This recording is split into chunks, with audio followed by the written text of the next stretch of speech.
स्वागत है आपका एक नए वीडियो में। इस वीडियो में जो है हम चर्चा करने वाले हैं नीति निर्देशक तत्व के बारे में, यानी DPSP के नाम से भी ये जाना जाता है। इसमें क्या क्या है, आर्टिकल 36 से लेकर के 51 तक है। इसमें भाग 4 में इसकी चर्चा की गई है संविधान के। तो इसमें क्या क्या चीज़ें हैं उसके बारे में हम इसमें चर्चा करेंगे। तो ज़्यादा समय ना लेते हुए शुरू करते हैं टॉपिक को। यहाँ पर देखिए कि नीति निर्देशक तत्व की जो सबसे पहले चर्चा की देखा जाए कि भारत के संविधान में कहाँ चर्चा की गई है, तो इसकी चर्चा की गई है भाग 4 में। इसकी चर्चा की गई है भाग 4 में, और ये जो है अनुच्छेद 36 से लेकर के 51 तक है। उसके बीच में कुछ कुछ टॉपिकें हैं, सबको बारी बारी से देख लेंगे। तो पहले तो इसका स्थान बता दिए कि भारत के संविधान में इसकी चर्चा जो है भाग 4 में 36 से लेकर के 51 तक अनुच्छेद संख्या के बीच में की गई है। नीति निर्देशक तत्व या DPSP directive principle of state policy को आयरलैंड के संविधान से लाया गया। ये कुछ टॉपिक हैं जो ऑब्जेक्टिव टाइप के आ सकते हैं, एग्जाम में आते हैं। पता नहीं कि DPSP या नीति निर्देशक तत्व जो है कहाँ किस देश से लाया गया है, तो ये आयरलैंड के संविधान से लाया गया। सुप्रीम कोर्ट कहाँ से लाया गया, अमेरिका से लाया गया। तो ये जो है कुछ कुछ चीज़ें होती है, कुछ कुछ टॉपिक है जो ऐसे करके आ जाता है ऑब्जेक्टिव में। इसकी चर्चा किस भाग में किया गया, तो भाग 4 में। इसकी चर्चा अनुच्छेद कहाँ से कहाँ तक है, तो 36 से 51 तक है। DPSP उस चेक के समान है जिस पर भुगतान बैंक अपनी इच्छा से करता है। किनका कथन है, यानी ये वाक्य किसने कहा है, तो KT शाह ने। यानी जो है DPSP कहा जाए तो उस समय जो संविधान सभा के जो सलाहकार थे वो थे BN राव। तो BN राव का कहना था कि जो है मूल अधिकार दो तरह के बनाइए, एक जो है कि अभी तुरंत लागू हो जाए, और एक जो क्योंकि उस समय देश आज़ाद हुआ था, तो देश आज़ाद हुआ था तो देश के पास उतना पैसा उस समय था नहीं।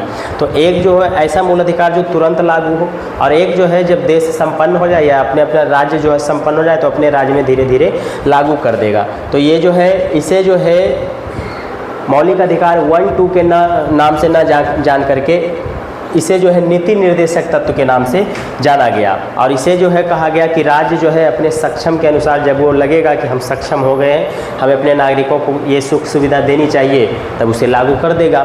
तो ये जो है कहा था KT शाह ने कि DSP उस चेक के समान है जिस पर जो है भुगतान जो है बैंक अपनी मर्जी से करता है। ये लाइन किनका है, KT शाह का। यह शासन व्यवस्था के लिए अनिवार्य है, यानी शासन चलाने के लिए, समाज कल्याण के लिए यह न्यायालय में बाध्य योग्य नहीं है। यानी न्यायालय बाध्य योग्य नहीं है का मतलब क्या होता है कि यदि आपको ये सुविधा सरकार के तरफ से नहीं मिल रही है, कौन सी सुविधा, जो नीति निर्देशक तत्व में किया गया है, ये चर्चा की गई है, ये सुविधा यदि आपको नहीं मिल रही है तो आप इसके लिए न्यायालय नहीं जा सकते हैं। मूल अधिकार क्या है कि यदि आपको मूल अधिकार नहीं मिल रहा है या मूल अधिकार का हनन हो रहा है तो आप इसके लिए सरकार के खिलाफ कोर्ट जा सकते हैं, न्यायालय जा सकते हैं। लेकिन नीति निर्देशक तत्व में यदि आपको सुविधा नहीं मिल रही है, जो कि आगे बताएंगे कि क्या क्या सुविधा है, यदि आपको नहीं मिल रही है तो आप इसके खिलाफ न्यायालय में नहीं जा सकते हैं। यानी ये न्यायालय में परिवर्तनीय नहीं है, इन्फोर्सेबल नहीं है, यानी इसी को बाध्य योग्य नहीं है। अब इसमें देखते हैं आगे, अनुच्छेद बाय अनुच्छेद देखते हैं। भाग 4 में चर्चा की गई है। अब 36 से शुरू होता है तो जाहिर सी बात है कि 36 में इसकी क्या होगी, परिभाषा होगी। नीति निर्देशक तत्व क्या है, उसमें क्या क्या चीज़ें हैं, यानी उसकी परिभाषा दे रखा है 36 में। 37 में बोला गया यह सरकार की इच्छा शक्ति पर, आर्थिक संसाधन पर निर्भर करता है। इसे न्यायालय के द्वारा परिवर्तनीय नहीं किया जा सकता है, अर्थात इसे इस सुविधा का लाभ न मिलने पर आप न्यायालय नहीं जा सकते हैं। ये पूरी तरह से सरकार के इच्छा के ऊपर डिपेंड है। इसलिए KT शाह ने कहा था कि एक ऐसा चेक है जिसका भुगतान बैंक अपनी मर्जी से करता है। ये हो गया, क्योंकि 37 में ही बोल दिया कि आप इसके खिलाफ न्यायालय नहीं जा सकते हैं। 36 में परिभाषा हो गया। 38 में बोला गया लोक कल्याण, यानी ये जो है लोक कल्याण की बात करेगा, लोगों की कल्याण के हित के बारे में जो है बातें करेगी। राज्य सरकार सबके बारे में सोचेगी, सबके लिए ये लागू करेगी, तो सबके लिए होगा। आगे देखते हैं 39 में बोला गया कि स्त्री पुरुष को समान काम का समान वेतन दिया जाएगा, चाहे वो पुरुष लेबर का काम कर रहा हो या स्त्री लेबर की काम कर रही है। उस दोनों को, यदि दोनों समान काम कर रहे हैं तो दोनों को समान वेतन दिया जाएगा। ये इसकी चर्चा कहाँ की गई है, अनुच्छेद 39 में। और यदि समान वेतन नहीं मिल रहा, जो कि ज़्यादातर होता है, ऐसे देखिएगा कि जो है लेडीज़ को जो कम पगार पर रखा जाता है और जो है पुरुषों को थोड़ा सा ज़्यादा दिया जाता है। यदि जो पुरुष को 500 मिल रहा है तो स्त्री को 400 दिया जाएगा या 450 दिया जाएगा। यदि ये नहीं कर रहा कोई तो इसके खिलाफ आप न्यायालय जाइएगा, नहीं जा सकते हैं, क्योंकि 37 में ही बोल दिया कि आप इसके खिलाफ न्यायालय नहीं जा सकते हैं। 39 का क, देखिए जहाँ पर भी आपको क, ख, ग या ABCD मिल जाए उसे आप समझ लीजिए इसे बाद में जोड़ा गया है, उसे बोलते हैं संविधान संशोधन करके डाला गया है। तो इसे जो है संविधान संशोधन करके डाला गया। इसमें बोला गया कि निःशुल्क विधि सहायता, यानी यदि कोई भारतीय को न्याय नहीं मिल रहा पैसे के कारण तो सरकार उसे जो है वकील मुहैया कराएगी फ्री में। लेकिन यदि नहीं कराएगी तो क्या आप इसके खिलाफ न्यायालय जाइएगा? नहीं जाइएगा, क्योंकि ये जो है पूरी तरह से सरकार के ऊपर के मर्जी के ऊपर है। इसमें जो इसको जोड़ा गया भारतीय संविधान के 42वां संविधान संशोधन 1976 में इसे जोड़ा गया है। 1976 में जो 42वां संविधान संशोधन किया गया उसमें जोड़ा गया है कि यदि जो है किसी को जो है कानूनी सहायता नहीं, पैसे की कमी के कारण वकील नहीं मिल रहा है तो सरकार उसे फ्री में वकील मुहैया कराएगी। लेकिन यदि नहीं कराएगी तो क्या आप न्यायालय जाइएगा? न्यायालय नहीं जा सकते, क्योंकि 37 में बोल दिया गया है कि ये जो है न्यायालय में परिवर्तनीय नहीं है। तो ये हो गया 39 और ये 39 का क हो गया। 40 में पंचायत के बारे में चर्चा की गई, यानी ग्राम पंचायत की स्थापना, ये सब जो है 40 में की गई, क्योंकि महात्मा गांधी चाहते थे कि ग्राम पंचायत की स्थापना हो और BR अम्बेडकर चाहते थे कि पंचायत की स्थापना ना हो, क्योंकि जो है गांधी जी को लगता था कि बिना पंचायत की स्थापना किए गांव का विकास नहीं हो सकता है। तो ये जो है अंतिम में जो स्थापना की गई ग्राम पंचायत की, जो कि गांव लेवल पे होती है, पंचायत मुखिया का चुनाव, वार्ड मेंबर का, ये सब होता है। तो इसकी चर्चा की गई है अनुच्छेद 40 में। 41 में जो है कुछ दशाओं में सरकारी सहायता दिया जाएगा, कुछ दशाओं में, जैसे वृद्धा पेंशन मिलता है, विकलांग पेंशन मिलता है, विधवा पेंशन मिलता है, ये सब जो है। लेकिन यदि ये सब नहीं दिया जाएगा, किसी को वृद्धा पेंशन नहीं आने लगा, किसी को विकलांग पेंशन आ रहा है बीच में रुक गया, विधवा पेंशन आ रहा है बीच में कम हो गया, तो इसके खिलाफ आप न्यायालय नहीं जाइएगा, क्योंकि पहले ही बोल दिया कि ये जो है न्यायालय में परिवर्तनीय नहीं है। ये जो है पूरी तरह से सरकार के इच्छा के ऊपर डिपेंड करता है। प्रसूति सहायता क्या है कि यदि जो है कोई महिला काम कर रही है तो उसे जो है यदि वो प्रेगनेंसी के दौरान उसे जो है मुहैया कराया जाएगा व्यवस्था, जैसे एम्बुलेंस की आवश्यकता हो तो एम्बुलेंस जो है जहाँ पर वो काम कर रही है वो कंपनी कराएगी, या सरकारी काम कर रही है तो सरकार कराएगी। ये होता है प्रसूति सहायता। लेकिन यदि नहीं कराई तो क्या आप न्यायालय जाइएगा? नहीं जाइएगा, क्योंकि 37 में हम बार बार इसलिए बोल रहे हैं ताकि आपको याद हो जाए कि ये जो है जितना भी नीति निर्देशक तत्व में जो टॉपिक है उसमें यदि कोई भी टॉपिक में कोई भी चीज़ यदि आपको सरकार मुहैया नहीं कराएगी या कोई कंपनी नहीं कराएगी तो आप उसके खिलाफ न्यायालय नहीं जा सकते हैं। ये है अनुच्छेद 42। 43 में बोला गया है कि राज्य जो है कुटीर एवं निर्वाह योग्य मजदूरी, यानी कि राज्य जो है कुटीर उद्योग कहने का मतलब होता है जो घर पे जो है धंधा कर लेते, कोई चटई बना देना है ना, मिट्टी का बर्तन बनाना, ये सब जो है क्या कहलाता है? कुटीर उद्योग, यानी लघु उद्योग के भी नाम से जानेंगे। छोटा छोटा जो व्यापार घर से ही शुरू करना क्या कहलाता है? कुटीर उद्योग। कुटीर उद्योग को बढ़ावा देगी राज्य सरकार।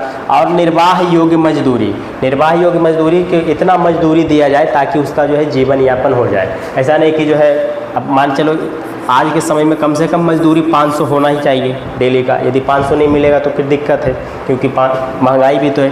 अब आज के समय में यदि किसी को जो है 50 रुपया मजदूरी दे रहे हैं तो क्या ये निर्वाह योग्य है? ये नहीं है। लेकिन यदि 50 रुपया यदि कोई दे रहा है तो क्या आप उसके खिलाफ न्यायालय जाइएगा? नहीं जाइएगा। तो ये जो है चर्चा की गई है किसमें? अनुच्छेद 43 में, कि राज्य जो है कुटीर उद्योग को बढ़ावा देगी और जो है निर्वाह योग्य मजदूरी देगी।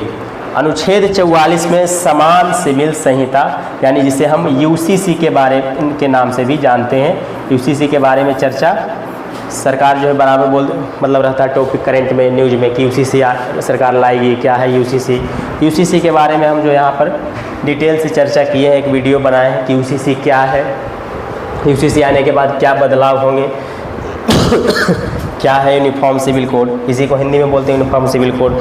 ये बेसिकली 4 चीज़ों पे लागू होता है। एक होता है शादी, और एक होता है शादी होगा तो तलाक भी होगा, और एक होता है गोद लेना, और एक होता है उत्तराधिकार। ये 4 टॉपिक पर जो है यदि ये आ गया तो अभी क्या है, जैसे फैमिली लॉ अलग होता है, सब धर्म के अनुसार सबका अलग अलग जो है, जैसे शादी विवाह हिंदू मैरिज एक्ट के अनुसार अलग तरीक़ा से होता है, मुस्लिम मैरिज एक्ट के अनुसार अलग होता है, ईसाई के लिए अलग होता है। लेकिन जब यूसीसी आ जाएंगे तो ये सब के लिए समान हो जाएगा। ये हम इस वीडियो में चर्चा किए हैं। यदि आपको यूसीसी के बारे में पूरा जानना है तो ये वीडियो आपको देखना पड़ेगा। बाकी यूसीसी की चर्चा कहाँ की गई है, तो संविधान के भाग 4 के अनुच्छेद 44 में डीपीएसपी में इसकी चर्चा की गई है। आगे बढ़ते हैं। अनुच्छेद 45, इसमें बोला गया है कि 0 से 6 वर्ष तक के बच्चे के कल्याण के लिए कार्य किया जाएगा। ये जो क्या था, यहाँ पर जो था 6 से 14 वर्ष के बच्चों को शिक्षा के बारे में बोला गया था, और चूंकि इसे उठा करके हम अनुच्छेद 21 के क में जोड़ दिया गया है, और तो चूंकि ये खाली हो गया तो इसलिए यहाँ पर जोड़ दिया गया 0 से, क्योंकि 6 से आगे तो हो ही गया कि 6 से 14 वर्षों के बच्चों को शिक्षा दिया जाएगा, तो 6 से कम वाले को यानी 0 से 6 वर्ष के वालों में कल्याण यानी शिक्षा का, स्वास्थ्य का ध्यान रखेंगे। इसको जोड़ा गया 86वें संविधान संशोधन 2002 में इसको जोड़ा गया। तो ये अनुच्छेद 45 में बोला गया कि 0 से 6 वर्ष के बच्चों के शिक्षा, स्वास्थ्य के बारे में, स्वास्थ्य की जो है सरकार मुहैया कराएगी, और यदि नहीं कराई तो क्या न्यायालय जाइएगा? नहीं जाइएगा, क्योंकि 37 में ही बोल दिया कि आप इसके खिलाफ न्यायालय नहीं जा सकते या न्यायालय में बाध्य योग नहीं है। 46 में इसकी SC/ST का जो है सामाजिक आर्थिक शैक्षणिक पिछड़ापन को दूर करने के लिए कार्य किया जाएगा, यानी SC/ST के लिए कार्य किया जाएगा। इसकी चर्चा की गई है अनुच्छेद 46 में, यानी पिछड़ा जाति और अति पिछड़ा जनजाति के बारे में इसमें चर्चा है। 47 में बोला गया कि शराब पर प्रतिबंध, पोषाहार और स्वास्थ्य पर ध्यान दिया जाएगा, यानी जितनी भी नशीली चीज़ें उस पर जो है सरकार प्रतिबंध लगाएगी। लेकिन यदि नहीं लगाई तो आप न्यायालय नहीं जा सकते। लेकिन न्यायालय कुछ सरकारें कदम उठाती है, जैसे बिहार में क्या है, शराब बैन है, तो वहाँ पर जो है भारतीय पोषाहार यानी पोषाहार पे ध्यान देगी सरकार, सबको पौष्टिक आहार के बारे में जो है लोगों को अच्छे से अच्छे खाना मिल सके, और जो है नशीली जितना भी चीज़ है उस पर जो प्रतिबंध लगा सके। लेकिन यदि नहीं लगाएगी तो भी आप सरकार के खिलाफ न्यायालय नहीं जा सकते। ये सरकार के मूड के ऊपर डिपेंड है। वर्तमान में बिहार में शराब बैन है। 48 में क्या किया गया, तो 48 में कृषि, पशुपालन और पशु हत्या पर प्रतिबंध लगाया गया कि आप जो है पशु पालिए, और दुधारू पशु की हत्या करना, दुधारू जो दूध देने वाले जितने भी पशु हैं उनकी हत्या पर जो है रोक लगाया गया। ये एक तरह से कानूनी अपराध है। यहाँ पर देखिए, do not kill us please, ये जो है छोटा सा प्यारा सा इमेज है। अनुच्छेद 48 में बोला गया, 48 का ए है यहाँ पर, यानी क, इसका मतलब क्या हुआ कि इसे बाद में जोड़ा गया होगा। तो कौन से संविधान संशोधन? 42वां संविधान संशोधन 1976 में इसे जोड़ा गया। इसमें बोला गया कि पर्यावरण संरक्षण पर ध्यान देना होगा, यानी कि आप जो दुधारू पशु की हत्या नहीं कर सकते 48 में, जंगली पशु को नहीं मार सकते हैं 48 का क में, पर्यावरण पर ध्यान रख सकते हैं 48 का क में। तो ये दोनों एक साथ आप याद रख सकते हैं। 49 में बोला गया कि राष्ट्रीय स्मारक की सुरक्षा, यानी जो भी हमारा धरोहर है देश का, उसकी सुरक्षा किया जाए का ध्यान रखेगी सरकार। जैसे ताजमहल हो गया, लाल किला हो गया, कुतुब मीनार हो गया, या जितने भी मंदिर हो गए, जितना जो भी हमारा जो है राष्ट्रीय मतलब देश का स्मारक है, उसका जो सुरक्षा जो एक तरह से करेगी सरकारें। और यदि नहीं किए तो चाहिएगा न्यायालय, नहीं जा सकते। तो ये सब जो पर्यावरण के बारे में इसको ध्यान रखना कि पर्यावरण, जंगली जानवर को नहीं मार सकते हैं। 48 का ये भी अपराध है। पर्यावरण के बारे में हमें जो है अच्छे से सोचना है, पर्यावरण को नुकसान नहीं करना है। 50 में कार्यपालिका और न्यायपालिका को अलग अलग, अनुच्छेद 50 से याद रखना कि 50-50 दोनों को। कार्यपालिका वो कहलाता है जो काम करता है, जैसे 0 लेबर से लेकर के राष्ट्रपति तक सब क्या है, कार्यपालिका, वो देश में काम करते हैं। जितना भी चपरासी, फिर आ जाता SSC, BPSC, SSC, जितना भी जॉब हो गया सब, फिर मंत्री परिषद, प्रधानमंत्री, राष्ट्रपति, ये सब किस में आ गए, कार्यपालिका में। न्यायपालिका जो हमारा क्या है, न्यायालय होगा, supreme court, high court, district court, ये सब हो गया हमारा न्यायपालिका। तो दोनों को अलग अलग शक्ति दिया गया है, दोनों एक दूसरे के साथ नहीं रहेंगे, दोनों को अलग अलग किया गया। किसके तहत, अनुच्छेद 50 के तहत। और 51 में बोला गया अंतर्राष्ट्रीय शांति, यानी हम जो है विश्व लेवल पर शांति चाहते हैं, हम किसी से युद्ध नहीं चाहते हैं। यही कारण है कि भारत के इतिहास में भारत जो है आज तक कभी किसी पर पहले हमला नहीं किया है। ये जो है अंतर्राष्ट्रीय शांति का प्रतीक है कबूतर, ये जो है इसकी चर्चा की गई है 51 में। तो हमने देखा कि इसकी चर्चा है संविधान के भाग 4 के अनुच्छेद 36 से लेकर के 51 तक सभी अनुच्छेद को हमने बारी बारी से देखा। इसका मेन टॉपिक यही है कि यदि इसको सरकार लागू नहीं करती है या इसमें आपको कहीं जो है इसको लाभ लेने में दिक्कत हो रहा तो आप इसके खिलाफ न्यायालय नहीं जा सकते हैं। ये जो है आयरलैंड के संविधान से लाया गया है। तो ये था नीति निर्देशक तत्व भाग 4 पूरा कंप्लीट किया गया है। बाकी और भी जितने भी भाग है या जितने भी महत्वपूर्ण अनुच्छेद हैं संविधान संशोधन पूरा लेकर के आएंगे। सब जो है बारी बारी से अगले वीडियो में हम जो चर्चा करेंगे अगले टॉपिक के साथ। तब तक के लिए धन्यवाद।